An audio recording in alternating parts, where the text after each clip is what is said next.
तुम सच में मुझे छोड़कर चली गई तो इस बांसुरी को सुनने वाला कोई कान भी नहीं है। मैं इस बांसुरी को ही तोड़ देता हूँ।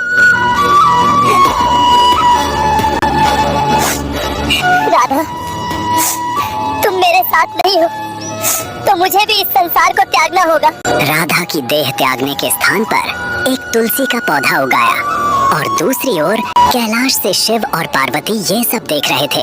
आज पूरा संसार खामोश था। हे स्वामी, क्या प्रेम में हमेशा वियोग ही मिलता है? मुझसे कृष्ण का दुख अब देखा नहीं जा रहा। ये सब शुक्राचार्य के श्राप का असर है देवी। नियति को कोई नहीं बदल सकता, स्वयं कृष्ण भी नहीं। विष्णु ने लक्ष्मी को खोया, राम ने सीता को और अब कृष्ण ने राधा को। मुझे कृष्ण का पीड़ा देखना और सहना अब संभव नहीं हो रहा स्वामी। आइए इसे बिल्कुल शुरुआत से जानते हैं।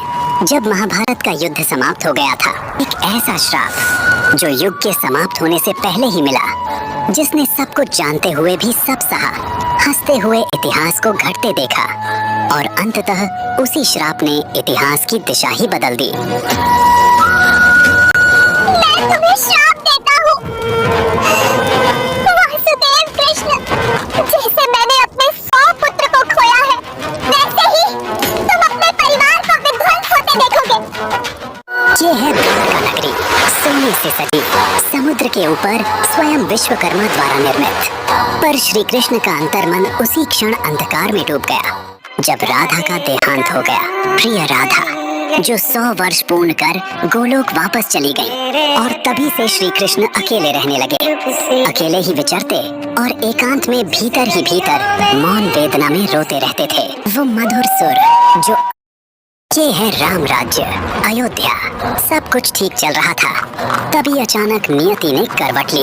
एक ऐसा रहस्य जो केवल 2 ही लोगों के बीच था। स्वामी, आप क्या सोच रहे हैं?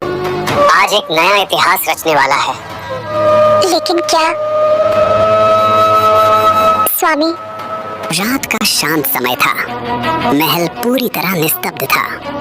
चांदनी उसने उसे हिरण समझकर धनुष उठाया और निशाना साधने लगा।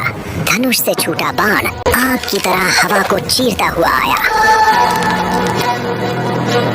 और कृष्ण के चरणों में जा अंत हो गया। जरा वहां से निकलकर सीधे हस्तिनापुर पहुंचा और 5 पांडवों के समक्ष उपस्थित हो गया। हम सबके प्रिय कृष्ण अब नहीं रहे, आप लोग शीघ्र मेरे साथ चले। सभी पांडव अपने सैनिकों, पालकियों और रथों के साथ श्री कृष्ण के पास प्रस्थान कर गए। जंगल में पहुंचते ही वे दौड़ते हुए सीधे श्री कृष्ण के पास जा पहुंचे। ये क्या हो गया माधव? अभी तो हमें और समय बितानी